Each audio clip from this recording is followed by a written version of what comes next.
"Daddy, please don't leave me. Not today, not like this." Those were the last words Sarah Bennett sobbed into her father's chest as he took his final breath in that cold hospital room. 24 hours later, she stood outside a courthouse in downtown Atlanta. Rain soaked through her black funeral dress, her 6-month pregnant belly pressed against the fabric, and through the glass doors, she watched her husband sign a marriage certificate. Not to renew their vows, to marry another woman. His name was Kim Min-ho. 3 years ago, he'd promised to love Sarah forever. Today, he was marrying Park Jae-won, his boss at the marketing firm. The same woman who'd whispered "finally" when Sarah's father's heart monitor went silent. Sarah clutched the envelope her father had pressed into her hands before he died. Her fingers were still dirty from placing roses on his grave that morning. "Baby girl," her father had whispered with his last breath. "When I'm gone, open this. You are never alone, you are never poor, you are never powerless. I made sure of that." But standing in the rain, watching her husband kiss another woman while her father's body was barely cold in the ground, Sarah felt like the poorest, most powerless person alive. What Min-ho didn't know, what Jae-won didn't know as she smiled in her white dress, was that Sarah's father wasn't just a janitor. The humble man who'd mopped elementary school floors for 35 years had a secret. And in exactly 3 hours, when Sarah finally opened that envelope, everything would change. If you've ever felt abandoned, betrayed, or left behind by someone you loved, stay with me. Because Sarah's story is about to show you that sometimes the people who walk away do you the biggest favor of your life. And sometimes the ones we underestimate are the ones with the most power. The hospital room had smelled like antiseptic and grief. Sarah had been holding her father's hand for 16 straight hours. James Bennett lay beneath white sheets that made his brown skin look gray. The cancer had come fast. Pancreatic, stage 4, 3 months from diagnosis to this moment. Her phone buzzed, a text from Min-ho. "Still at work, big presentation tomorrow, staying at Dave's place tonight, don't wait up." Sarah stared at the words. Her father was dying, right now, and Min-ho was worried about a sales presentation. She turned the phone face down and squeezed her father's hand tighter. His eyes opened, still clear, still her daddy's eyes. "Maya," he whispered. "I'm here, Daddy. I'm right here. Need to tell you something. Important. Save your strength. We can talk later." "No, baby." His grip tightened. "No more time. Listen carefully." Sarah leaned closer. "In my apartment, bedroom closet, old Nike shoebox on the top shelf. There's a false bottom. Inside, you'll find a key." "A key to what?" "Safety deposit box. First National Bank. Box number 1247. He coughed, his whole body shaking. "Everything you need is there. Everything I should have told you years ago." "Daddy, I don't understand." "You will." His eyes locked on hers. "Promise me something. Promise you'll go to that bank. Promise you won't tell anyone until you know everything." "I promise." "Not Min-ho." His voice gained sudden strength. "Especially not Min-ho." Sarah's breath caught. Why?" "Because I see how he looks at you now, like you're a burden instead of a blessing." His breathing grew shallow. 3 weeks ago, I changed my will, added protection for you, for my grandbaby." "Daddy, what are you talking about?" But the machines were changing their rhythm. The beeps spread further apart. A nurse rushed in, checked the monitors, and her face went soft. "Mr. Bennett," she said gently, "do you want us to?" "No," James whispered. "No machines, just my daughter." The nurse nodded and quietly left. James looked at Sarah. Despite everything, he smiled. "You know what the best day of my life was?" Sarah shook her head, unable to speak. "The day your mama put you in my arms. You were so tiny, so perfect. I looked at you and thought this is what I was born for. Not money, not power, just loving you." "Mama," Sarah's voice broke. Her mother had died giving birth to her. "She was beautiful, kind, everything pure in this world." His eyes grew distant. "My family hated her, said she wasn't good enough, not the right class. They gave me a choice, her or the inheritance." "What inheritance?" "I chose her, baby. Every time I chose love. And when she died bringing you into this world, I chose you. I walked away from billions to raise you right." Sarah's head spun. Billions, Daddy, what? My real name is James Hartwell III. Each word was harder for him now. Hartwell Industrial Holdings, my grandfather's empire. I was supposed to take over, but I met your mama and I knew she was my real life. So I left, changed my name, got a job mopping floors, never regretted it once. You've been rich this whole time. Not rich, baby, wealthy, and I never stopped managing it, growing it, protecting it, for you. The monitors screamed. The envelope, James gasped.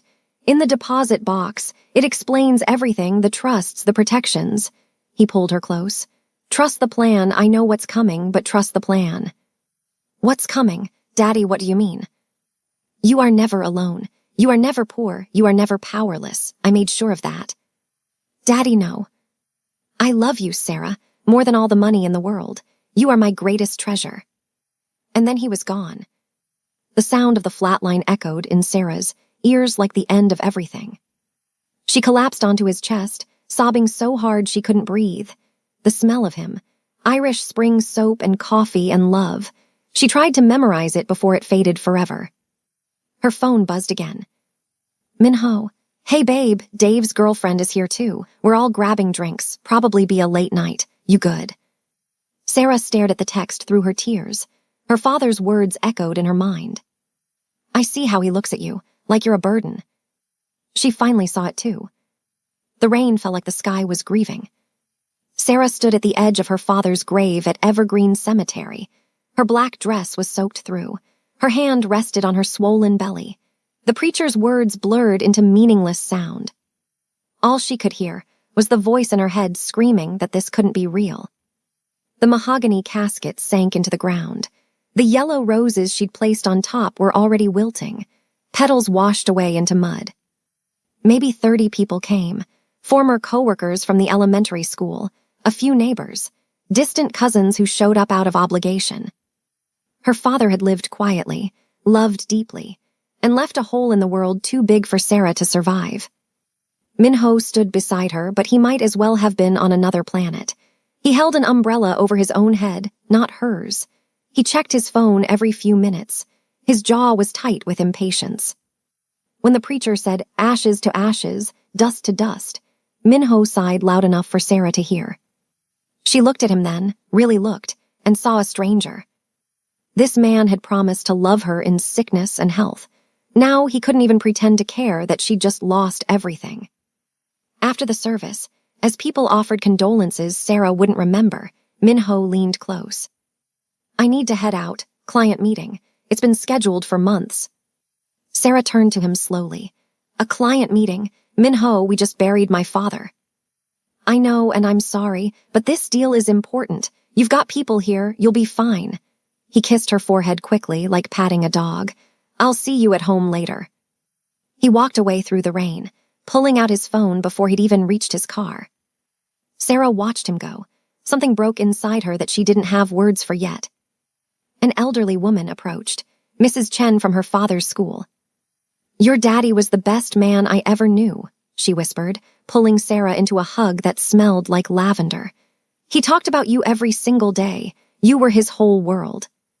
Sarah couldn't speak. She just nodded. He told me something a few weeks ago, Mrs. Chen continued. He said, Helen, my baby girl is stronger than she knows. Soon she's going to need every bit of that strength. I didn't understand then. But Sarah, honey, whatever you're facing, you've got your daddy's blood. That means you've got steel in your spine. The old woman squeezed her hand once and walked away. Those words echoed, whatever's coming. Her father had known. Somehow he'd known. That night, Sarah sat alone in her father's apartment. The threadbare couch he'd owned for 20 years, the TV with 3 channels, the kitchen table where they'd eaten countless dinners together, where he'd helped her with homework, where he'd taught her that the best conversations happen over simple food and genuine love. She should have been packing his things. Instead, she just sat there wearing his old jacket, breathing in the fatting smell of him. Her phone rang. Minho. Hey, background noise, music, laughter. Just checking in, you okay? Where are you? Grabbed dinner with the team, had to decompress. Heavy day. Heavy day, like he'd been the one burying his father. When are you coming home? Probably late. We might hit a bar after. You should rest. You look exhausted. I look exhausted. Minho, I buried my father today. I know, that's why I'm saying you should rest. He sounded irritated. Look, I gotta go, order some food, take a bath, see you tomorrow. He hung up. Sarah sat there staring at her phone. A notification popped up. Minho's Instagram. Someone had tagged him in a photo. Her hands shook as she opened it. There he was, at some trendy restaurant, sitting in a booth, and next to him, pressed close, laughing, was a woman Sarah had never seen before. Beautiful, polished, wearing a red dress that probably cost more than Sarah's rent. The caption, celebrating new beginnings with my favorites, Minho Kim and Jae-won Park. Jae-won Park, senior marketing director at Minho's company, his boss, the woman he was always having meetings with. Sarah clicked on Jae-won's profile. It was public, full of photos, expensive restaurants, luxury vacations, designer clothes, success personified. 3 photos down, another one, Minho and Jae-won, his arm around her waist, her hand on his chest, both smiling like they'd won the lottery. Posted 6 weeks ago, while Sarah's father was dying. The caption, when you know, you know. Sarah's vision blurred. She scrolled further, more photos, Minho and Jae-won at a concert, at a beach, at what looked like a hotel room carefully cropped. The affair had been going on for months. While Sarah was pregnant, while her father was dying, while she was drowning in grief, Minho had been building another life with someone else. She ran to the bathroom and vomited. When she finally stopped shaking, she looked at herself in the mirror. Swollen eyes, pale face, her pregnant belly pushed against her father's oversized jacket. She looked exactly like what she was, a broken woman who'd lost everything. And in that moment, staring at her own reflection, Sarah made a decision. Tomorrow, she would go to the bank. She would open that safety deposit box. She would find out what her father meant. Because right now, she felt like the most powerless person on earth. Her phone buzzed, Minho again. BTW, we need to talk when I get home. Something important. Those words never mean anything good. Sarah knew what was coming. She could feel it in her bones. But what she didn't know, what she couldn't possibly imagine, was that in exactly 18 hours, her entire world would flip upside down in ways she never dreamed possible. The next morning came too fast and too slow. Sarah hadn't slept. She'd spent the night on her father's couch, clutching his jacket, waiting for Minho to come home.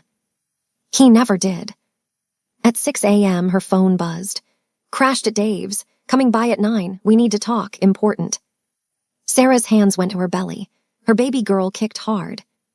It's okay, sweet girl, she whispered. We're going to be okay. Your grandpa promised. At 8:30, Sarah forced herself to shower, to put on clean clothes, the same black dress from the funeral. Everything else felt wrong. She made coffee she wouldn't drink, sat at the kitchen table, waited. Minho arrived at 9:15, on purpose, a power play. He looked good, rested, like he hadn't just attended his father-in-law's funeral. He was wearing cologne, expensive, he'd never worn it around her. Hey, he didn't quite meet her eyes. How you feeling? How do you think I'm feeling? He sat down across from her. That's when she saw it, the folder in his hand, manila official looking. Her heart hammered. Look, there's no easy way to say this. He slid the folder across the table. I want a divorce. The words hit her like a physical blow, even though she'd known, even though she'd seen it coming. What? I'm not happy, Sarah. I haven't been for a long time. We've grown apart. You've been so focused on your dad, and I need something different. My dad just died yesterday. I know the timing isn't ideal. Isn't ideal? She laughed, a broken sound. I'm 6 months pregnant. My father died yesterday, and the timing isn't ideal. Prolonging this doesn't help anyone. He was using his sales voice now. I've already talked to a lawyer. It can be simple. Clean. You keep the apartment. I'll pay child support. We both move on. Move on to what? To who? Sarah pulled out her phone, opened Instagram, shoved it across the table. To her. Minho's face went blank. How long? Sarah's voice rose. How long have you been sleeping with your boss while I was watching my father die? It's not like that. Then what is it like? Tell me. Don't make this ugly. His jaw tightened. I didn't plan this. Jaiwan and I we connect. She's successful, ambitious, going places. She understands the life I want. Every word was a knife. And what am I? You were my wife, past tense. You're a good person, Sarah, but you were never going to be enough. Not for the life I want to build. The cruelty of it stole her breath. I'm pregnant with your child. I know. I'll support the baby financially. I'm not a monster. But I can't stay in a marriage that makes me miserable just because of biology.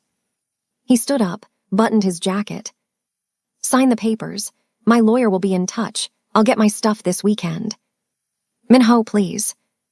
She hated the begging in her voice. Hated that even now, some part of her wanted him to stay.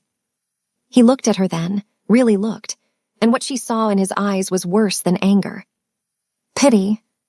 You'll be okay, Sarah. You're strong. You'll figure it out. And then he left. Just walked out. Left her sitting there, 6 months pregnant, freshly orphaned, with divorce papers on the table. Sarah sat in the silence. Her father's words echoed. I see it in his eyes. He looks at you like you're a burden. Her phone buzzed. Unknown number. Hi, Sarah. This is Jaiwan.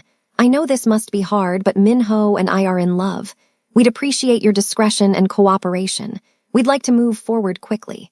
Thank you for understanding. The audacity. Something shifted in Sarah then. Something cold and clear and sharp. She picked up her keys, grabbed her father's jacket, and drove to First National Bank. It was time to find out what her father meant about never being powerless. The bank was old, imposing, all marble floors and cathedral ceilings. Sarah walked to the information desk, her pregnant belly leading the way. I need to access safety, deposit box 1247. The woman's fingers flew over her keyboard. Then she paused, looked up at Sarah with new eyes. One moment, please. I need to get the manager. A man in an expensive suit appeared within minutes. Miss Bennett, I'm Gerald Whitmore, branch manager. Please follow me. He led her to a private room, used 2 keys to open the box, then quietly excused himself. Inside was a single large envelope. Sarah's hands shook as she opened it. The first thing she saw was a letter in her father's handwriting. Beneath it were documents, stock certificates, property deeds, bank statements with numbers that didn't make sense. She read the letter first. My dearest Sarah, if you're reading this, I'm gone. You're probably confused, maybe scared, definitely grieving. I'm so sorry I'm not there to explain this in person. But baby girl, it's time you knew the truth about the Hartwell family, about me, about everything I've been protecting you from and protecting for you. I was born James Hartwell III, heir to a $3 billion empire. I walked away at 23 to marry your mother, the woman my family said wasn't good enough. I changed my name, took a janitor job, built a real life based on love instead of money. But I never gave up the inheritance. I just hid it, managed it quietly through lawyers, let it grow, protected it, for you. 3 weeks before I died, knowing what Minho would do, I restructured everything. Put it all in an irrevocable trust that he can never touch, not even if you were still married. Current estate value, $5.2 billion. I know what Minho is going to do, baby girl. I've seen it in his eyes for months. He's going to leave you. He's going to hurt you. But I need you to understand something. Him leaving is the greatest gift he could give you, because now you'll know. You'll know that when he chose to go, he had no idea what he was walking away from. He left you because he thought you were poor, because he thought you were weak, because he thought he could do better. And Sarah, my darling daughter, I need you to let him go. Let him marry his mistress. Let him build his little life. And when you're ready, when you've healed, you show him and her, and the whole world exactly who Sarah Bennett Hartwell really is. Not with cruelty, not with revenge, but by building a life so beautiful, so meaningful, so powerful that they spend the rest of their days choking on regret. That's the Hartwell way. We don't destroy our enemies. We simply become so magnificent they destroy themselves. Trust the plan, baby girl. I love you more than all the billions in the world. Daddy. Sarah sat in that room for 2 hours, reading every document, every letter, every piece of her father's secret life. Then she pulled out her phone and called the law firm whose card was attached. Hartwell and Associates. A man answered immediately. Miss Bennett, we've been expecting your call. I'm Harold Ashford, your father's attorney, and your cousin, actually. Your father was my Uncle James. My cousin. I'd very much like to meet with you to explain everything and begin the transition of assets. Would tomorrow work? Tomorrow? Sarah's voice was hollow. My husband just asked me for a divorce this morning. I know, Harold's voice was gentle. Your father predicted that would happen. He had me prepare something special for that exact scenario. Sarah, I'm so sorry for your loss. Uncle James was the best man I ever knew, but I promise you he's still protecting you. Everything is in place.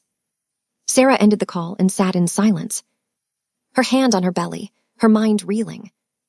Minho had asked for a divorce because he thought she had nothing, because he thought Jaiwan, with her 6-figure salary and designer clothes, was a better bet.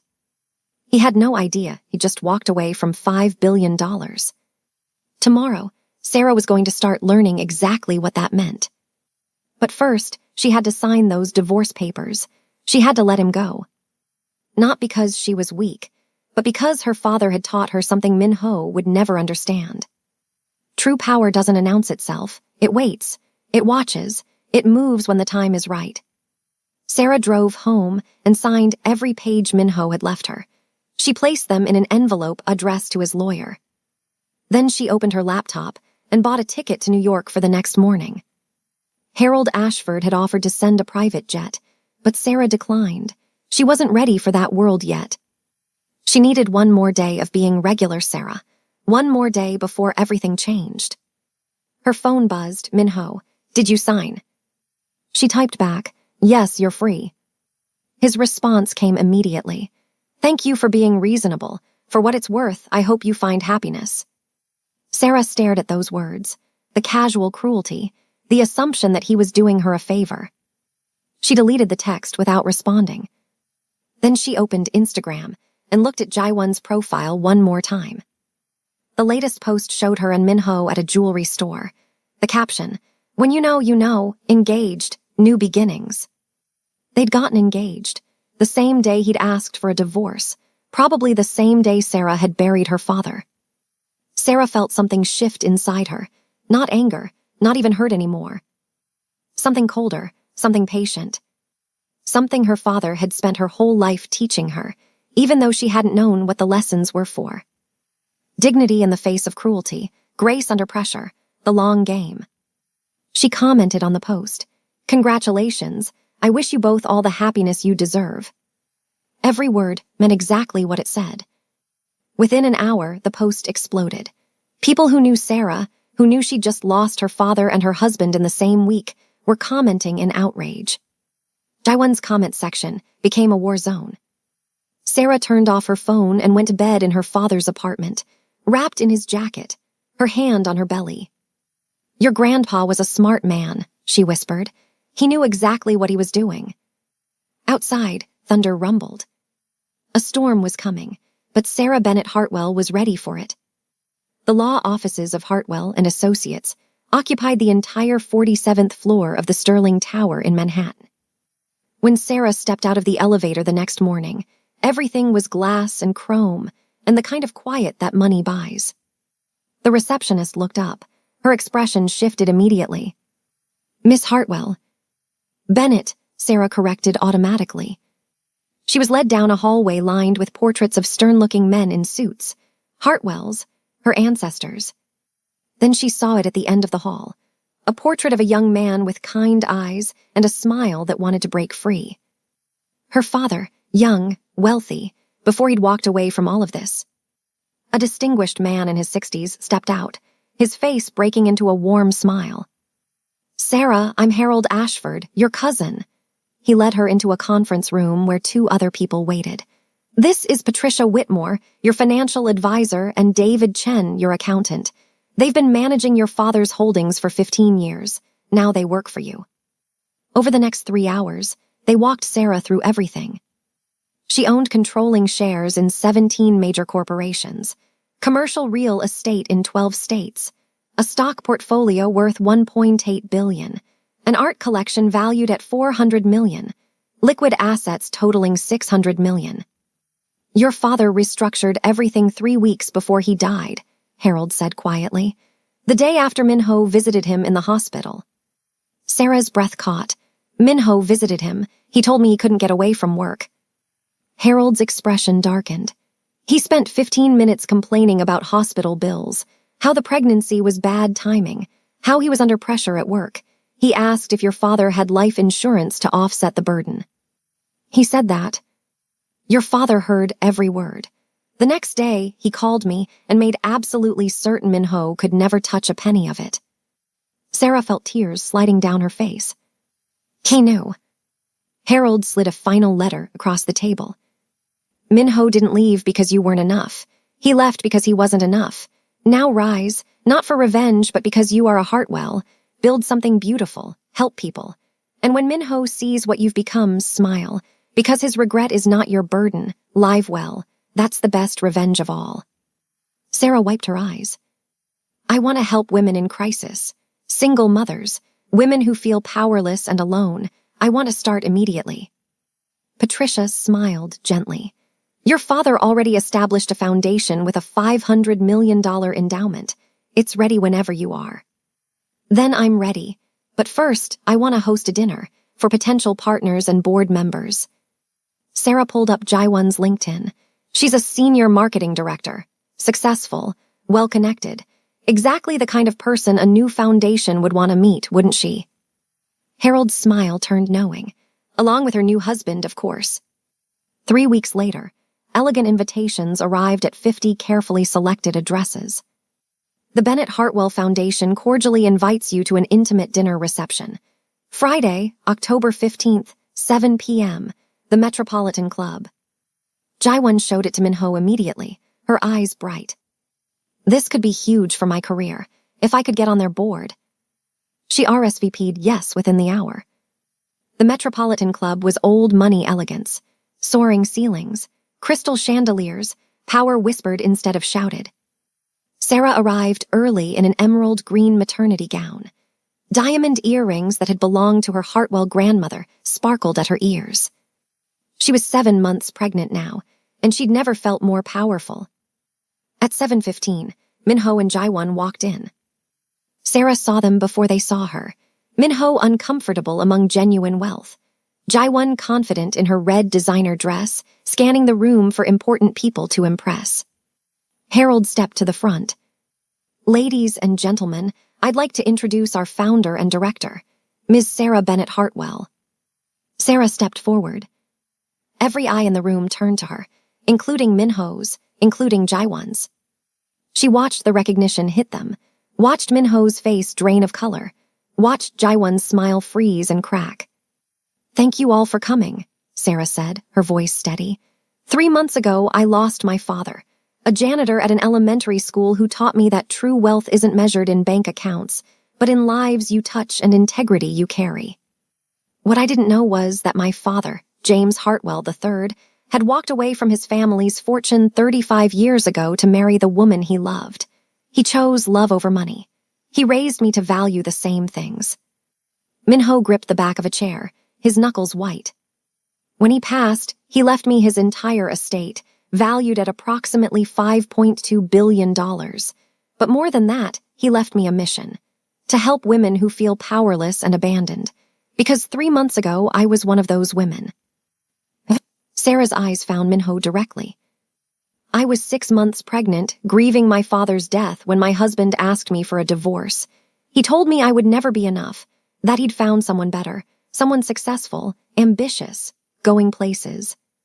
Jaiwon was shaking, her hand over her mouth. He divorced me thinking I had nothing, and I let him go, because my father taught me you can't lose what's truly yours, and you can't keep what was never meant to stay. This foundation is for every woman who's been underestimated, told she's not enough, because sometimes the people who leave you do you the greatest favor of your life. She raised her glass, to new beginnings, to understanding your worth. The room erupted in applause. People rushed to congratulate her. In the back, Min-ho and Jae-won stood frozen, watching the woman they'd pitied become the center of a world they'd never touch. Min-ho grabbed Jae-won's arm and pulled her toward the exit. They made it to the parking garage before Jae-won's composure shattered. The scream echoed off concrete walls, raw, full of horror. "Oh my God, Min-ho, you left a billionaire. You divorced a billionaire for me. What have we done?" "I didn't know." "You didn't know?" Jae-won was hysterical. "Her father was a janitor. You said she was poor. You said we were trading up." "She was poor. How was I supposed to know?" "You left her while she was pregnant. You married me 24 hours after her father died, and she's worth $5 billion. What I lost?" "What you lost," Jae-won's voice broke. "You pushed me to leave her." "Because you told me she had nothing." Jae-won looked at her wedding ring and laughed bitterly. "I thought I won, but she let you go because you were nothing, and she knew it before we did." Jae-won pulled off her ring and threw it at him. "I can't be married to a man stupid enough to divorce a billionaire. This is over." "Jae-won, wait." But she was gone, leaving Min-ho alone with the echo of her screams and the weight of the biggest mistake of his life. Upstairs, Sarah was accepting promises of support, feeling her baby kick strong and healthy. Harold approached with a knowing smile. They left rather quickly. Jae-won was screaming in the parking garage. Sarah felt nothing, no satisfaction, no triumph, just calm certainty. "My father once told me the best revenge is building a life, so beautiful your enemies destroy themselves watching it. He'd be very proud of you." "I know, I can feel it." 2 months later, Sarah gave birth to Naomi James Bennett Hartwell. Min-ho was allowed supervised visits. Sarah believed her daughter deserved to know her father, even if he'd proven unworthy of being in Sarah's life. Jae-won moved to Boston to escape the scandal. Bankruptcy. A lower-paying job where no one knew about the parking garage screaming. And Sarah built her foundation into something transformative. 200 women helped in the first year, rent paid, daycare funded, hope restored. 5 years later, Naomi started kindergarten at the same school where her grandfather had worked as a janitor. Min-ho showed up to drop her off, watching his confident daughter skip into the building. "She's amazing," he said quietly. "Yes," Sarah agreed, "she is." He wanted to say he'd changed, that he understood now, that he'd give anything for a second chance. But Sarah's eyes were on her daughter, and he realized she wasn't thinking about him at all. She'd won, not by destroying him, but by building a life so full, so meaningful, that his presence or absence made no difference. Sarah stood in the morning sunlight, her father's words echoing. "You are never alone. You are never poor. You are never powerless." And she knew he'd been right, not because of the billions, but because he'd raised her to know that true power comes from within. True wealth is measured in love, and the people who leave you are making room for the life you were always meant to live. So if you've ever felt abandoned, betrayed, or told you weren't enough, remember Sarah's story. Sometimes the people who walk away are doing you the biggest favor of your life. Now tell me your story. Where are you watching this from? Have you ever lost someone who protected you even after they were gone? Drop your thoughts in the comments. Your story matters. Your strength matters. And if this story reminded you that you're stronger than you know, that your worth isn't determined by who stays or leaves, subscribe and turn on notifications. Because you deserve to remember that you are never powerless. You just might not know it yet. Thanks for being here. Remember, the best revenge is living well.